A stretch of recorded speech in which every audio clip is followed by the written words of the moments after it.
अस्सलाम वालेकुम नाजरीन, मैं हूँ रामीन सैयद और आप देख रहे हैं प्रोग्राम परदेश से देश तक। नाजरीन, पाकिस्तान की कुल आबादी 24 करोड़ है और उसमें से 1 करोड़ तकरीबन जो पाकिस्तानी हैं वो रहते हैं 115 ममालिक के।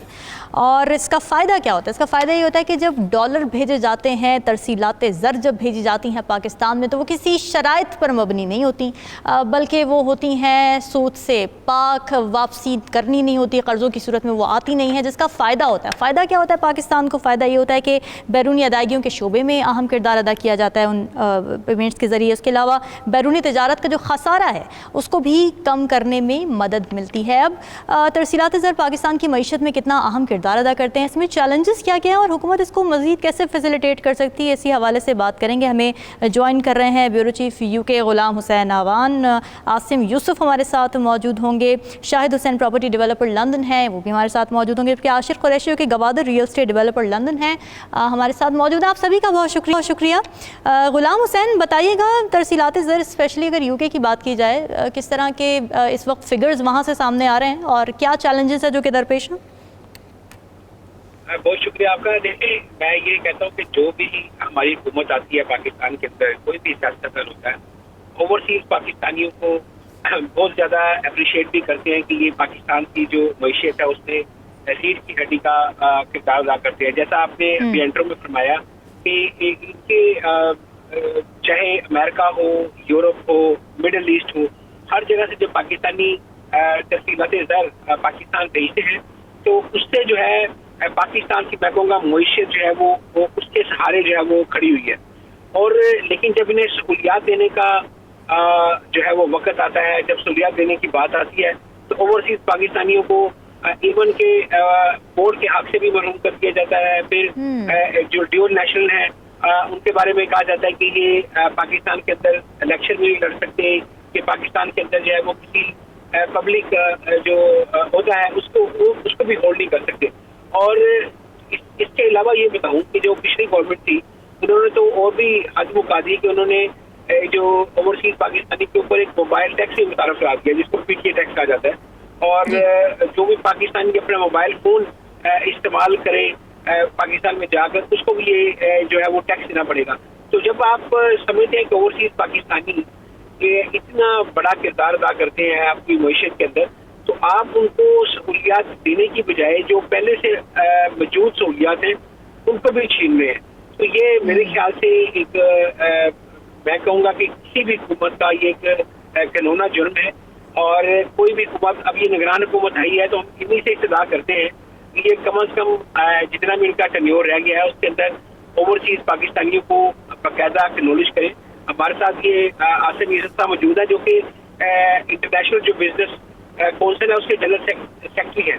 और ये भी अगर पाकिस्तान सहूलियात दे, गवर्नमेंट सहूलियात दे, तो इनको भी लोगों को कन्विंस करने में आसानी हो कि पाकिस्तान आप जो है वो इन्वेस्टमेंट लेकर जाएं। लेकिन अगर हुकूमत की तरफ से इस तरह का जो है वो मैं कहूँगा सहूलियत ना मिले, तो जैसे ये हमारे साथ प्रॉपर्टी डेवलपर शाहिद हुसैन साहब और आशिर कुरैशी मौजूद हैं, ये प्रॉपर्टी का काम करते हैं, तो इनको भी मुश्किल पेश आती है कि वो जब ओवरसीज पाकिस्तानियों के मसाइल हल नहीं होते तो वो पाकिस्तान इन्वेस्टमेंट किस तरह लेकर जाए। तो आज के प्रोग्राम के तौर से हम हुकूमत वक्त को ये कहेंगे कि ओवरसीज पाकिस्तानियों को सहूलियात दें। अगर सहूलियात नहीं दे सकते तो कम से कम जो अवेलेबल सहूलियात है उनको ना छीनें, इनके जो मसाइल हैं वो हल करें, ताकि ये लोगों को कन्विंस कर सके कि पाकिस्तान में सरमायाकारी जो है वो लेकर जानी है और पाकिस्तान सरमायाकारी के लिए लोगों को कन्विंस कर सके। ठीक है, शाहिद हुसैन साहब हमारे साथ मौजूद हैं। शाहिद साहब, आप बताइएगा, आप क्योंकि प्रॉपर्टी डेवलपिंग से आपका ताल्लुक़ है, किस तरह के चैलेंजेस हैं जो कि दरपेश आते हैं और आप क्या समझते हैं किस तरह की सहूलियात होनी चाहिए मज़ीद गवर्नमेंट ऑफ पाकिस्तान की जानिब से भी कि मज़ीद तरसीलात ज़र आ सकें, मईशत में अच्छा अहम किरदार अदा कर सकें? जी, पाकिस्तान उन 5-6 मुल्कों में आता है जो कि बहुत हैवीली ओवरसीज, अपने जो ओवरसीज उनकी पॉपुलेशन है उसके रेमिटेंसेस पे डिपेंड होता है। पाकिस्तान में 2022 का जो फिजिकल ये था, इसमें $31 बिलियन जो है वो फॉरेन एक्सचेंज ओवरसीज पाकिस्तानीज ने पाकिस्तान में भेजा है, जो कि इस साल थोड़ा सा कम हुआ है। लेकिन उसकी एक वजह यह है कि जो पाकिस्तान में बैंक का रेट है और जो इलीगल वेज हैं पैसे भेजने के, जैसे हुंडी का बहुत ज्यादा इस्तेमाल किया जाता है, उसका डिफरेंस बहुत ज्यादा पिछले कुछ अरसे में जो है ना आया था, जिसकी वजह से जब पाकिस्तानी यहाँ से पैसा भेजना चाहते हैं उनको इतना ज्यादा डिफरेंस उसमें मिलता है कि वो इस तरह के मीन्स को यूज जो है ना वो करते हैं पैसा भेजने के लिए। ठीक है। तो गवर्नमेंट ऑफ पाकिस्तान को ऐसी पॉलिसीज बनानी चाहिए जो कि ओवरसीज पाकिस्तानी को कन्विंस करें कि वो लीगल मेथड से पाकिस्तान को पैसा भेजें, क्योंकि ये जो पैसा इन तरीकों से जाता है उसका इकोनॉमी को कोई फायदा नहीं होता। तो एक तो अभी रिसेंटली हमने देखा कि बहुत ज्यादा क्रैकडाउन किया गया पाकिस्तान में, जो मनी एक्सचेंज है वो जो कि बहुत ज्यादा इन चीजों में इन्वॉल्व हैं, पाकिस्तान में पैसा इस तरीके से लेके जाते हैं, जिसकी वजह से डॉलर का रेट भी नीचे आया और काफी लोगों ने पैसा लीगल तरीके से भेजना भी स्टार्ट किया। तो ऐसी पॉलिसीज बनानी चाहिए जिससे ओवरसीज पाकिस्तानी को इंसेंटिव भी मिले। पहले जैसे डिजिटल पाकिस्तान का बैंक अकाउंट का एक इनिशिएटिव किया गया था, जिसमें लोगों ने बहुत ज्यादा अकाउंट खुलवाए थे और पैसा बैंकिंग सिस्टम के थ्रू जाएगा। मेन मकसद जो गवर्नमेंट का ये होना चाहिए कि बैंकिंग सिस्टम के थ्रू पैसा आए और जो कि इकोनॉमी में एक जो है वो हिस्सा होता है, जो पैसा विदाउट ब्लैक इकोनॉमी का होता है उसमें कोई जो है ना उसमें। ठीक है, आशिर साहब भी हमारे साथ मौजूद हैं, उनकी जाने बढ़ते हैं। आशिर साहब, ये बड़ी अहम बात है कि हवाला हुंडी के ज़रिए जो रकूम आ रही होती हैं उसको डिस्करेज करना बड़ा ज़रूरी है और ज़ाहिर इक़दाम भी किए गए इस वक्त जो निगरान हुकूमत है पाकिस्तान में। आपको लगता है इक़दाम काफ़ी हैं, इससे कोई इम्पैक्ट भी आता नज़र आया है? जी बहुत शुक्रिया। हवाला हुंडी का जो काम है ये दोबारा अभी पिछले कोई 8-10 महीने में बहुत ज़्यादा बूस्ट पकड़ा है इसने, और इतना ज़्यादा ये वाला जो बूस्ट है ये मैंने कभी अपनी लाइफ में नहीं देखा। पहले हवाला हुंडी हम जो ओवरसीज पाकिस्तानी करते थे वो ये होता था कि ताकि रिकॉर्ड में ना आए, यहाँ से हमने किसी को दे दिए और वहाँ पे किसी दे। लेकिन आज की डेट में मैं आपको पिछले बड़े वसूख से बता रहा हूँ, पिछले 6-8 महीने से मैं ये मॉनिटर कर रहा हूँ। अच्छा। जो पाक रुपीज का स्क्रीन रेट है उसके ऊपर 10 रुपीज ऑन टॉप यहाँ पे मिल रहा है कि जी आप अगर पाउंड में अगर मैं मिसाल दूं कि आज अगर 357 का रेट है जो मैं अगर भेजूंगा तो बैंक मुझे 356 या 355 देगा, मुझे यहाँ पे हुंडी हवाले वाले जो है वो 367 पे कर रहे हैं पाकिस्तान में। तो अच्छा। ये बड़ा चैलेंजिंग हो जाता है लोगों के लिए कि ये देखना कि यार अब मैं 10 पाउंड जो है जिन्होंने ट्रांजैक्शंस जो है वो 100 of thousands में करनी होती है, तो इसमें हमारा एज ए नेशन जो हमारा कैरेक्टर है ना वो बड़ा इम्पोर्टेंट है। गवर्नमेंट तो अपनी तरफ से डेफिनेटली कुछ ना कुछ कर रही होगी, कोई कंट्रोल के मैयर्स भी लिए हुए होंगे, कोई जो है वो छापे भी मार रहे होंगे, लोगों को पकड़ भी रहे होंगे, बट इवन देन ये ब्लैक मार्केट मैंने पहली दफा, मुझे तकरीबन 18-19 साल हो गए पाकिस्तान से बाहर निकले हुए, मैंने कभी ये सिनेरियो नहीं देखा कि आपको जो स्क्रीन रेट है उससे भी ज्यादा पैसे मिल रहे हैं पाकिस्तान पैसे भेजने के, क्योंकि वहां से लोग जो है वो पैसे निकालना चाह रहे हैं तो वो आपको 10 पाउंड 8 पाउंड 7 पाउंड ज्यादा दे रहे हैं। तो ये सिनेरियो मैंने आज से पहले कभी नहीं देखा था। तो as a individual of a nation ये हमारा भी एक कैरेक्टर रिस्पॉन्सिबिलिटी है कि हमें कुछ करना चाहिए, बट डेफिनेटली स्टेप्स बहुत अच्छे नहीं लिए हुए गवर्नमेंट ने, तभी ये सब कुछ। ठीक है, आसिम यूसुफ साहब हमारे साथ मौजूद हैं, उनसे भी ज़रा बात कर लेते हैं। आसिम साहब, आपको क्या लगता है, एक तो तरसीलात ज़र की ज़ाहिर सिग्निफिकेंस क्या होती है एक मईशत के लिए भी, और फिर उसमें जो इस वक्त चैलेंजेस दरपेश हैं, हवाला हुंडी के हवाले से बात हो रही है, पॉलिसीज़ के हवाले से बात हो रही है, किस तरह उसको इम्प्रूव किया जा सकता है, आप क्या समझते हैं? जी बिस्मिल्लाहिर्रहमानिर्रहीम। देखिए बात ही है कि सबसे पहले तो मैं समझता हूँ कि पाकिस्तानी जो गवर्नमेंट जितनी भी हुकूमतें आई हैं या माजी में गई हैं, उन्होंने हमेशा ओवरसीज़ पाकिस्तानियों की बात बहुत की है कि जी पाकिस्तानी जो है वो सरमाया है, ओवरसीज़ पाकिस्तानी सरमाया है जो है उनकी मईशत में, पाकिस्तान की मईशत में ओवरसीज़ पाकिस्तानी का रीढ़ की हड्डी है। लेकिन कभी किसी भी गवर्नमेंट ने इनको एक्नॉलेज नहीं किया, सही तरीके से एक्नॉलेज नहीं किया। इस बात का आगाज़ जब हम एयरपोर्ट पे जाते हैं वहीं से शुरू होता है कि ना तो ओवरसीज़ पाकिस्तानियों के लिए ऐसे स्पेशल वहाँ पे फैसिलिटीज़ होती हैं, या आपके जो स्पेशल वहाँ पे जो काउंटर्स बने हैं कस्टम्स के, या जो आप कह लें कि जो इमिग्रेशन काउंटर्स हैं, वहाँ पे भी आपको लाइनों में मतलब एक ओवरसीज़ पाकिस्तानियों की लाइन लिखा तो होता है कि नायक को, लेकिन वहाँ पे भी आपको एक हजूम नज़र आता है। और वहाँ पे भी जो सिफारशी और जो डिफरेंट लोग हैं, तो वो आपकी जो है ना वो जलालतें उधर से शुरू हो जाती हैं और लंबी लाइनों में आपको घंटों वेट करना अच्छा। पड़ता है। उसके बाद तो ये सिस्टम जो है ना बेसिकली एक बड़ा एक ओवरसीज पाकिस्तानियों को उन्होंने जो है कभी और नहीं किया। इनको भी हम नाम तो यूज करते हैं, ना इनको कभी गवर्नमेंट में कोई हिस्सा मिलता है, पॉलिसी मेकिंग में कोई ऐसा हिस्सा नहीं मिलता, ना आप वोट डाल सकते हैं।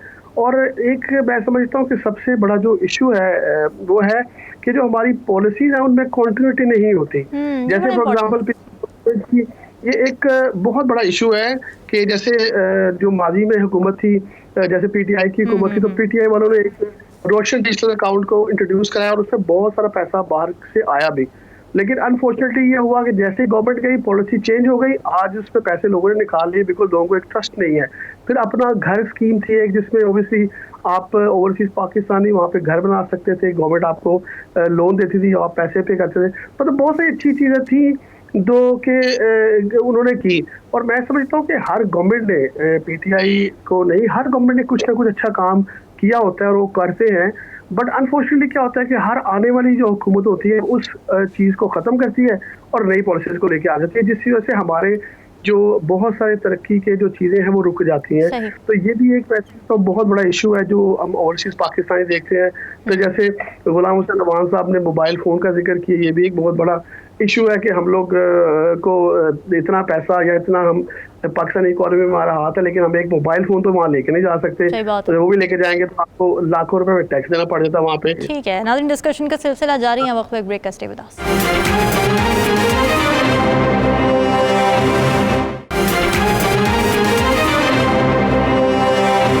वेलकम बैक नाजरीन। बात हो रही थी ओवरसीज़ पाकिस्तानीज़ के हवाले से, उनकी जानिब से जो तरसीलात ज़र भेजी जाती हैं उनकी सिग्निफिकेंस के हवाले से। आशिर साहब, क्या लगता है आपको, यही सवाल आपकी तरफ कि पहले वादे किए जाते हैं, दावे किए जाते हैं ओवरसीज़ पाकिस्तानियों की सिग्निफिकेंस के ऊपर, वोट लिए जाते हैं, पॉइंट स्कोरिंग की जाती है, मगर फिर जैसे ही इलेक्ट होते हैं तो निगलेक्ट कर दिया जाता है। क्या वजह है इसकी, क्यों प्रायोरिटाइज नहीं किया जाता?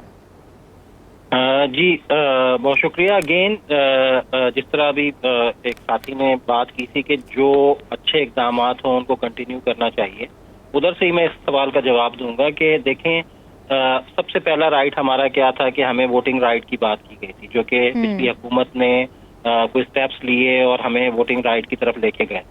बट अनफॉर्चुनेटली ये पोलिटिसाइज हो जाता है ये मैटर सारा, क्योंकि irrespective of supporting any party, मुझे ये लगता है कि शायद किसी एक जमात का वोट बैंक ओवरसीज में ज्यादा है, तो अदर पार्टीज ये चाहती ही नहीं है कि ओवरसीज जो वोटर है वो अपना वोट कास्ट कर सके, तो उससे ज़ाहिर जो है वो उनकी वहाँ पे जो सीट परसेंटेज में फर्क पड़ेगा।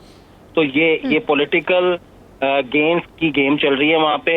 हाँ, जब भी, और एक्चुअली में ख्वाजा आसिफ साहब के बयान है मौजूद असेंबली पे खड़े होके, और वैसे भी जो है वो उन लोगों को, काफी सारी जमातों को ये पता है कि शायद हमें बहुत ज्यादा जो है ना सपोर्ट ओवरसीज पाकिस्तानी की नहीं है, तो इसलिए वो उनके ऊपर रिलाय भी नहीं करते।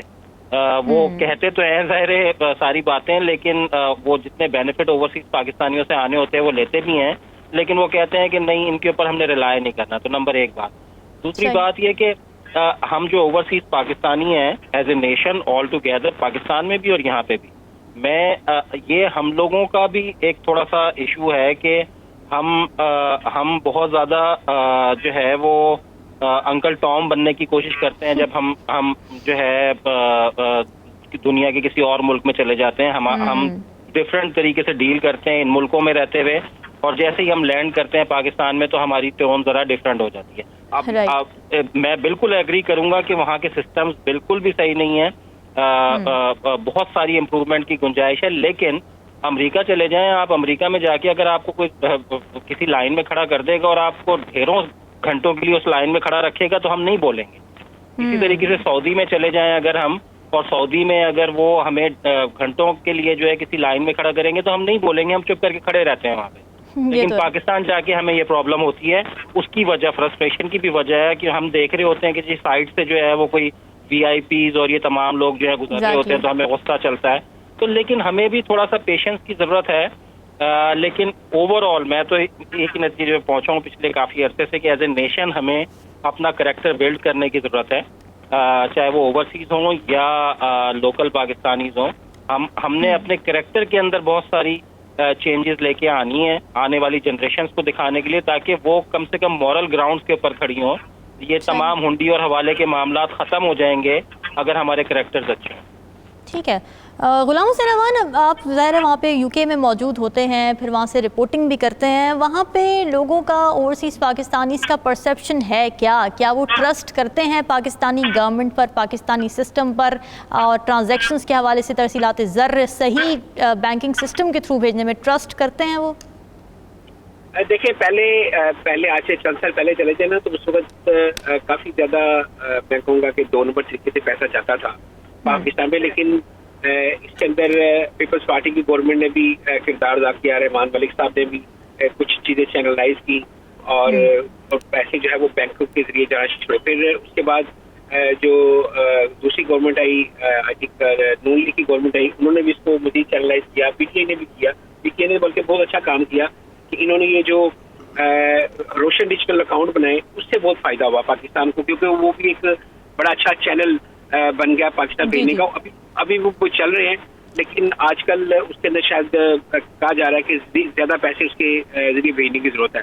लेकिन कमिंग टू द पॉइंट, जो मसला है कि जो भी गवर्नमेंट हो, चाहे पीपल्स पार्टी की हो, चाहे नून लीग हो, चाहे पीटीआई, कोई गवर्नमेंट हो, एक बात पे वो सारे मुतफिक हैं कि ओवरसीज पाकिस्तानियों को सहूलियत नहीं देनी। बस इससे वो सारे मुतफिक हैं कि आप देख लें कि इनके जो जायज मसाइल हैं पाकिस्तानों में, जायदादों के कब्जों से लेकर और भी बहुत सारे मसाइल हैं जिनको कहा जाता है कि हाँ हल कर देंगे, हम ये कर देंगे, लेकिन जब प्रैक्टिकल बात आती है तो कोई भी नहीं करता। और हमने देखा है, हमने तो ये जो प्रोग्राम प्रदेश से देश तक ये शुरू ही इसलिए किया था कि हमारे जो ओवरसीज पाकिस्तानियों के मसाइल हैं ताकि हम यहाँ पर उजागर करें और वहाँ पर बातचीत करें। और हमें इस बात पे फख्र है कि हम जो कम्युनिटी के जो लोग हैं जो कि इसके अंदर अपना हिस्सा डाल सकते हैं, हम उनको अपना प्लेटफॉर्म और उनके जरिए बात करते हैं कि देखिए हमारे ओवरसीज पाकिस्तानियों के साथ आप चले सहूलियत, मैं कहता हूँ अगर नहीं भी देना चाहते, लेकिन जो पहले से मौजूद सहूलियत है उनको तो ना छीने ना, उनको भी छीन लेते हैं। अभी देखिए जो अब सबसे बड़ा एक प्रॉब्लम यहाँ पे आ रहा है, ये आसिफ लीडर साहब मेरा ख्याल इसके ऊपर इन्होंने कोई कोशिश भी की है सॉल्व करने की, कि ये जो हमारी डेड बॉडीज हैं वो पहले जाती थी पीआईए के जरिए फ्री जाती थी ओवरसीज पाकिस्तानियों पे, लेकिन जब से पीआईए पर पाबंदी लगी है, बंद हुई है, अब जो दूसरी एयरलाइंस है वो डायरेक्ट पाकिस्तान नहीं जाती, अब वो जाती हैं थ्रू जो है वो ज़ाहिर है कार्गो जहाज जो टर्किश एयरलाइन वाले या कोई दूसरी लगा। अच्छा। अब उनके लिए एक तो वो पैसे बहुत ज्यादा चार्ज करते हैं बॉडी का, क्योंकि वो उसको एज ए कार्गो कंसिडर करते हैं कि हम बहुत बड़ा जो है वो सबूत और पायलट बना के लेके जा रहे हैं। इसके लिए देखिए ना, अब ये अगर हुकूमत पाकिस्तान ओवरसीज पाकिस्तानियों को वाकई अपना साथा समझती है तो वो मुख्तलिफ एयरलाइंस के साथ बात करें, उनसे निगोशिएट करें कि अगर हमारी कोई भी पाकिस्तानी की डेड बॉडी आएगी, आप उसको कार्गो की जो प्लेस होती है जहाज के अंदर, उसको प्रायोरिटी के ऊपर रखेंगे और उसको पहुंचाएंगे। कई दफा ऐसा हुआ है कि यहाँ से जो डेड बॉडी चलेगी है टर्की में, वहाँ पे 3 दिन टर्की में जो अगला जहाज जैसे इस्तांबुल से पाकिस्तान जाना, उसके अंदर जगह नहीं होती, तो 3 दिन जो है वो वहाँ पर डेड हाउस में पड़ी रहती है। तो इस तरह की जो बेहरूती हैं ये हमें पता चल रही है, तो क्या हमारे हुक्मरानों को, हुकूमत को नहीं इस बात का पता? उनको चाहिए, और जो हमारे यहाँ पर जो हमारे कम्युनिटी लीडर्स हैं उनको चाहिए कि कोई बंदा भी यहाँ पर आए, हम बजाय उनकी आओभगत करने के, उनके इस्तकबालिया देने के, उनसे ये मुतालबा रखें कि जनाब हमारे जो बहुत सारे बुजुर्ग ऐसे हैं जो अपनी वसीयत करके जाते हैं कि जी हमें पाकिस्तान में दफनाया जाए, लेकिन जो मौजूदा हालात हैं उनके मुताबिक ये बहुत काम मुश्किल हो रहा है उनको दफनाना पाकिस्तान में, फिर लोगों ने यहाँ पे दफनाना शुरू कर दिया। तो इस तरह का जो हमारे जो एक साबिक वज़ीर थे, मैं उनका नाम जरूर मेंशन करूंगा, चौधरी शजाद हुसैन, चंद दिनों के वज़ीर बने थे, उन्होंने ये किया था काम। उन्होंने पीआईए को ऊपर ये कहा था कि पीआईए पाकिस्तान, पूरी दुनिया में जहाँ पर भी पीआईए होगी वो पाकिस्तानियों की डेड बॉडी अगर वो चाहे तो फ्री लेकर जाएगी, और वो यूके से खाली हर साल तकरीबन 1000 डेड बॉडीज पाकिस्तान जाती थी। अब जब से ये पीआईए पर पाबंदी लगी है, पीआईए ऑपरेट नहीं कर रही यूके से, उस वक्त से ये समझ लें कि 1000 जो बॉडीज है वो पाकिस्तान चंद जाती हैं जो कार्गो को यूज कर लेते हैं दूसरी एयरलाइन, लेकिन ज्यादातर जो बॉडीज हैं वो नहीं जा रही, तो इसको इस मामले को ठीक भी है। देखना चाहिए। ये बड़ा अनफॉर्चुनेट है, बहुत से मसाइल हैं ज़ाहिर है, और हुकूमत को चाहिए कि देखें उन मामलात को हल करने की बेहतर तरीके से कोशिश की जाए। डिस्कशन का सिलसिला यहाँ वक्त एक ब्रेक का, स्टे विद अस।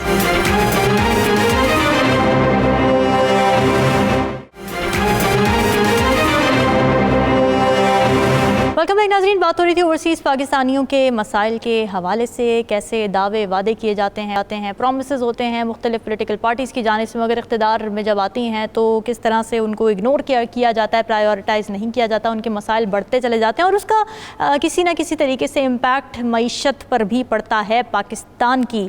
इसी हवाले से बात करें, शाहिद हुसैन साहब, ज़ाहिर आपका ताल्लुक प्रॉपर्टी रियल स्टेट से है, प्रॉपर्टी डेवलपर हैं आप, इस वक्त आप क्या देख रहे हैं? आप ही ने शायद मेंशन किया था कि रियल स्टेट में इन्वेस्टमेंट में डिक्लाइन नजर आ रहा है, इसकी क्या वजूहात हैं?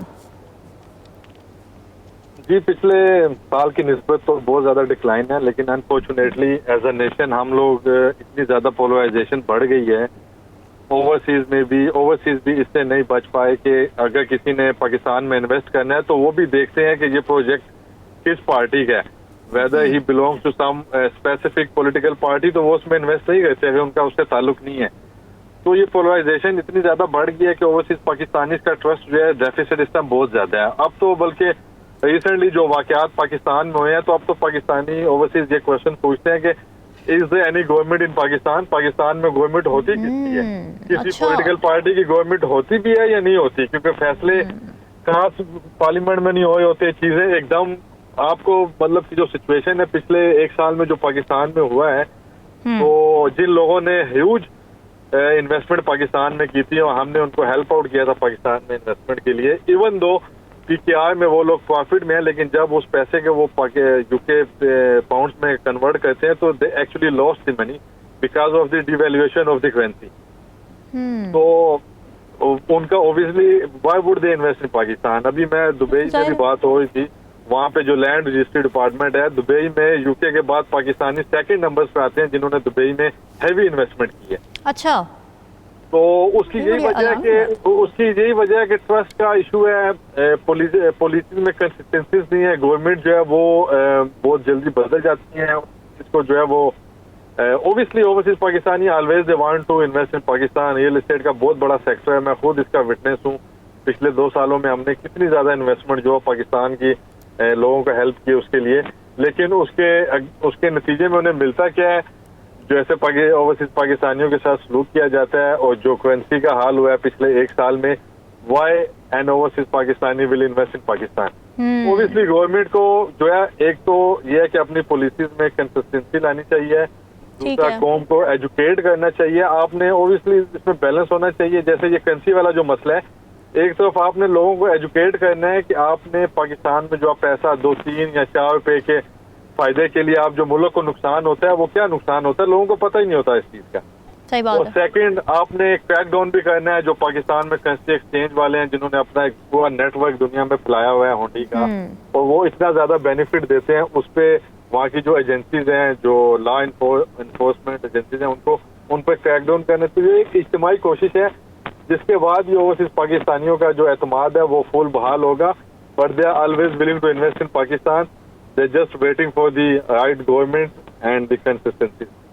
ठीक है आसिम साहब, आपको लगता है कि वाकई इन मसाइल की वजह से जो ओवरसीज़ पाकिस्तानी हैं वो अब पाकिस्तान में इन्वेस्टमेंट करने में कम इंटरेस्टेड हैं, क्योंकि मसाइल इतने ज़्यादा और फिर वो दूसरे ममालिक की तरफ रुख कर रहे हैं, और फिर उसका नुकसान कितना बड़ा है जो हमारी इकॉनमी को उठाना पड़ेगा?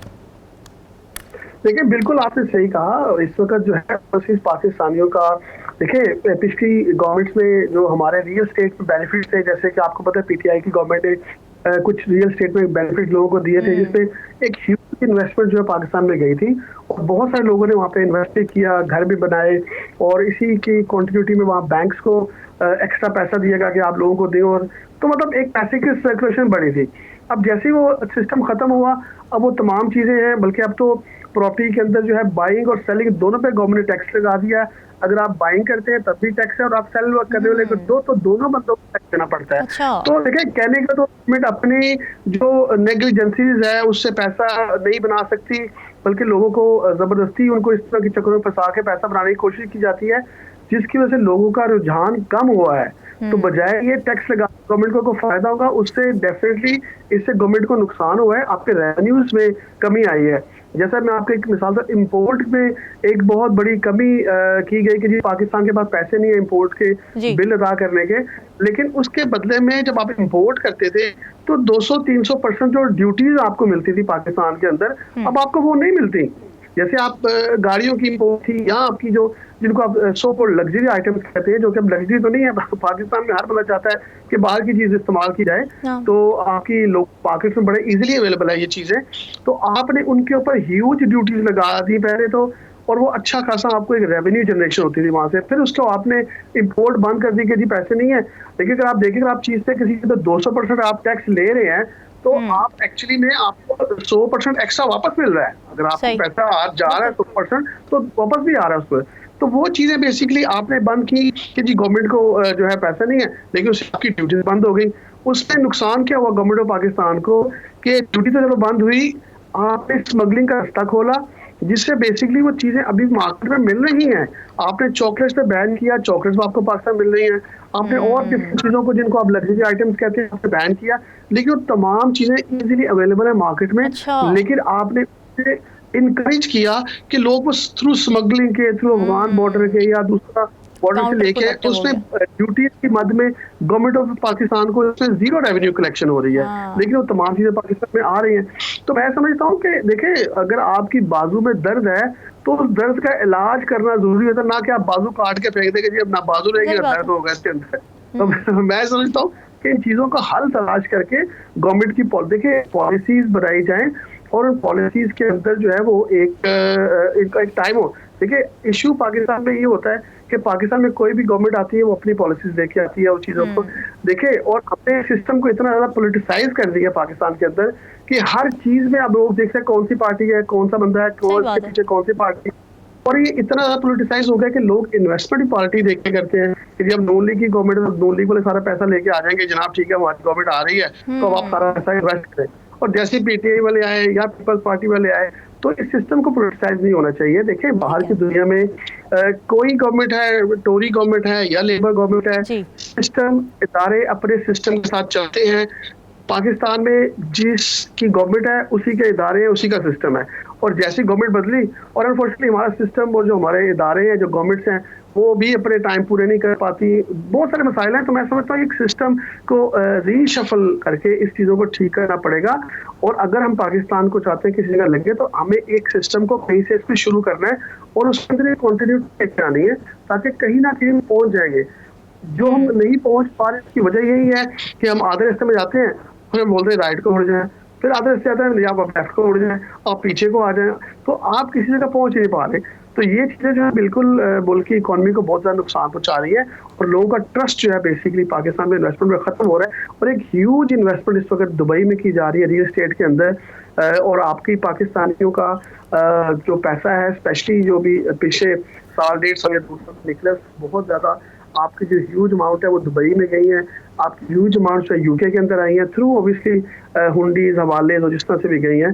तो ये एक अलार्मिंग सिचुएशन है कि पाकिस्तान में भी इस वक्त जब कोई गवर्नमेंट आएगी, अभी तो एक देखिए निगरान सेटअप चल रहा है, अभी तो एक आई चलाई वाले सिस्टम चल रहा है। जैसे ही आप आके बैठेंगे तो यू विल सी कि इसमें बहुत सारा डैमेज ऑलरेडी किया जा चुका है, और इसका तस्वीर आपको तब लगेगा जब आप आके बैठेंगे और देखेंगे आपके साथ क्या हो। सही बात है। ठीक है नाज़रीन, डिस्कशन का सिलसिला वक्त ब्रेक का, स्टे विद अस।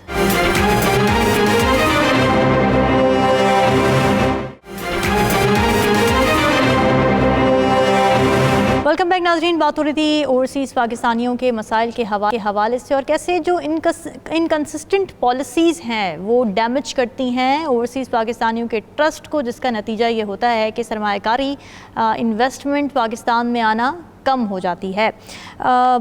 आशिर साहब, क्या कह सकते हैं, क्या सॉल्यूशंस हैं? एतमाद जो कि इस वक्त खोया हुआ नज़र आ रहा है, वो बहाल कैसे होगा? और ये बड़ा अहम पॉइंट था आसिम साहब का कि सिस्टम बड़ा और मजबूत होना चाहिए, ना कि पॉलिटिकल पार्टी के आने से, उनका नाम मंसूब होने से पॉलिसीज़ में डिफरेंस आ रहा और फिर उसकी वजह से एक ट्रस्ट डेफिसिट पैदा हो जाए।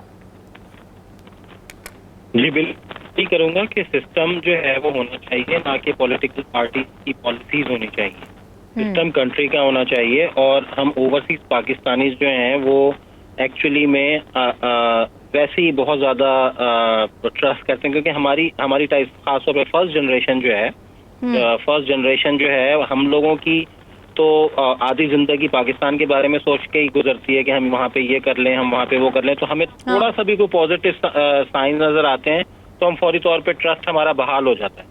हमें मतलब इनको गवर्नमेंट्स को कोई बहुत ज्यादा एफर्ट्स करने की जरूरत नहीं है कि वो साबित करें कि हम ये कर दिया, अब हमारे साथ हमारे ऊपर ट्रस्ट कर लें प्लीज। नहीं, थोड़ा सा हमें सिक्योरिटीज दिखा दें, थोड़ा सा हमें दिखा दें कि जी आपकी जो इन्वेस्टमेंट्स हो रही हैं वो जिस तरह भी एक साथी ने हमारे पैनलिस्ट ने बात की थी कि बिल्कुल मैं पिछले कोई तकरीबन 5-7 साल से जो है वो पाकिस्तान के रियल एस्टेट में इन्वेस्टमेंट कर रहे हैं। हम हमारी सोसाइटीज में लोग तो प्रॉफिट में भी हैं, लेकिन जब वो यहाँ पे लेके आते हैं तो करेंसी इतनी वीक हो चुकी हुई है कि उनको कोई फायदा नहीं है बल्कि नुकसान है।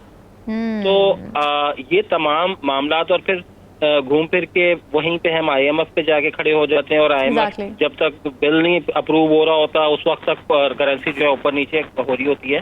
तो आपका क्वेश्चन के ऊपर मैं दोबारा वापस आऊंगा कि हमारे लिए कोई बहुत कुछ करने की जरूरत नहीं है, सिर्फ थोड़े से पॉजिटिव जेस्चर्स दे दें हमें, हम ट्रस्ट इंशाल्लाह कर लेंगे दोबारा। हम हमारे पास ऑप्शन ही कोई नहीं है ट्रस्ट करने के अलावा। हम ट्रस्ट करते हैं, थोड़ी सी तो पॉजिटिव साइन दे दें।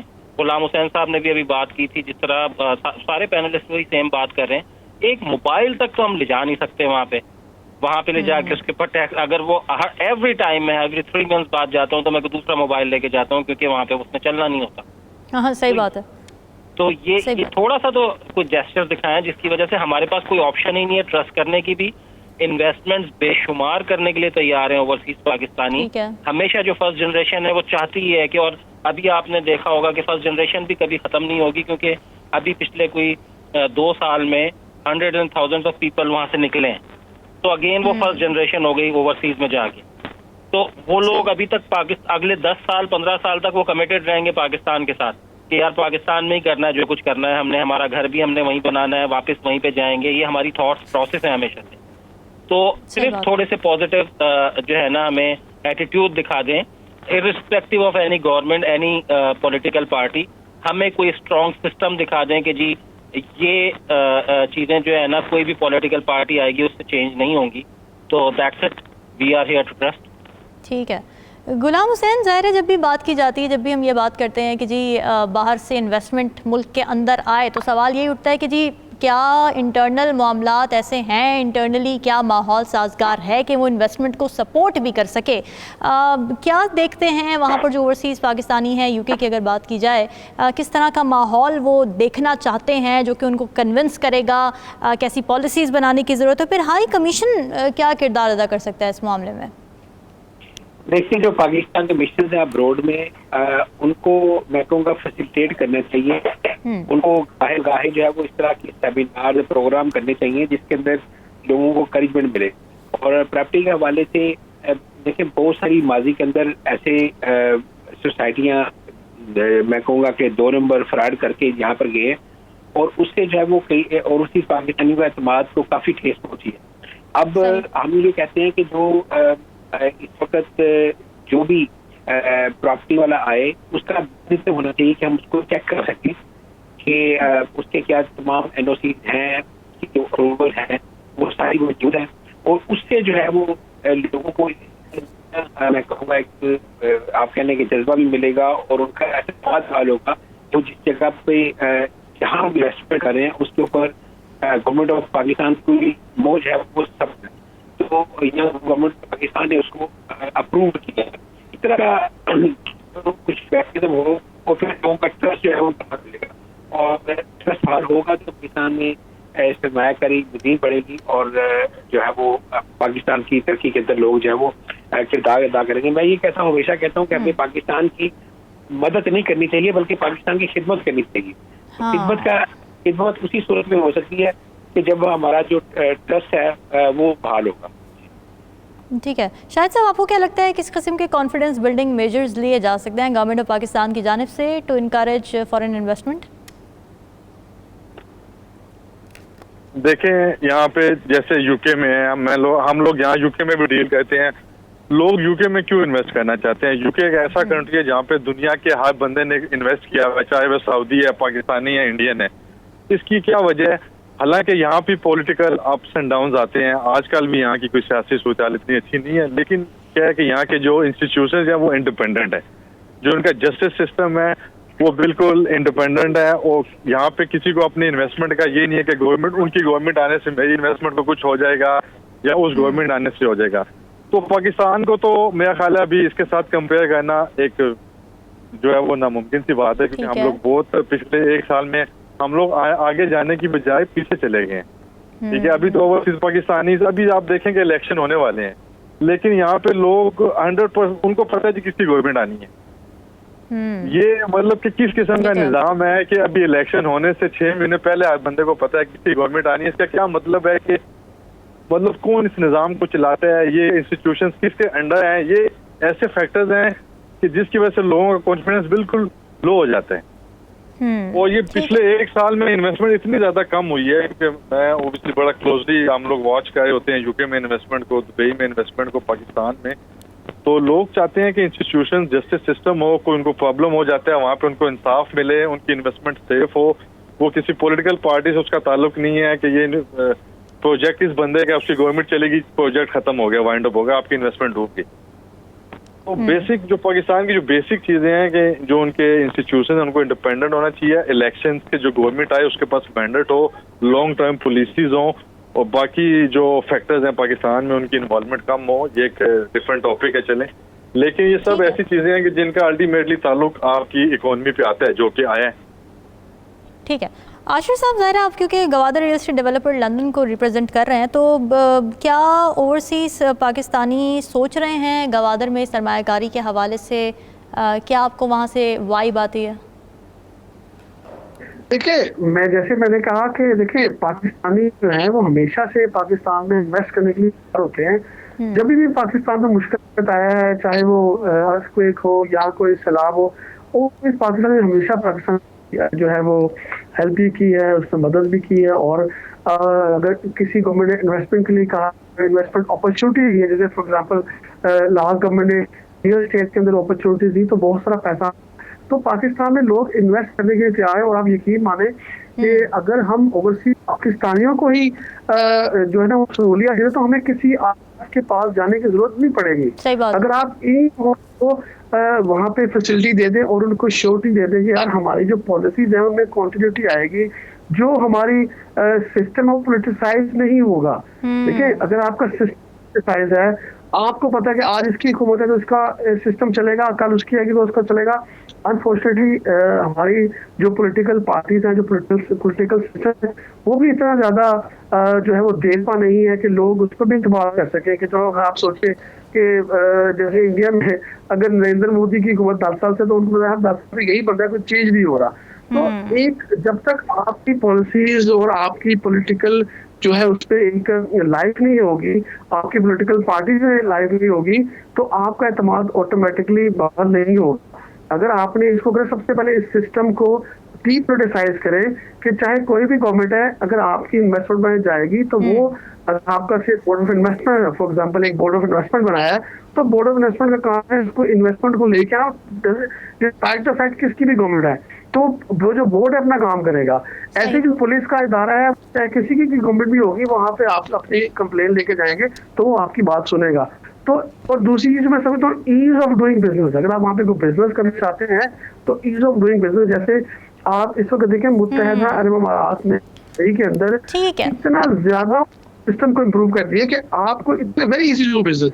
तो हम इन चीजों को जब तक इस को नहीं लेंगे, हम overseas Pakistan investment long term नहीं ले सकते। आप सबका बहुत शुक्रिया। नाज़रीन, डिस्कशन आपने सुनी, हमें दीजिए इजाजत। अल्लाह हाफ़िज़।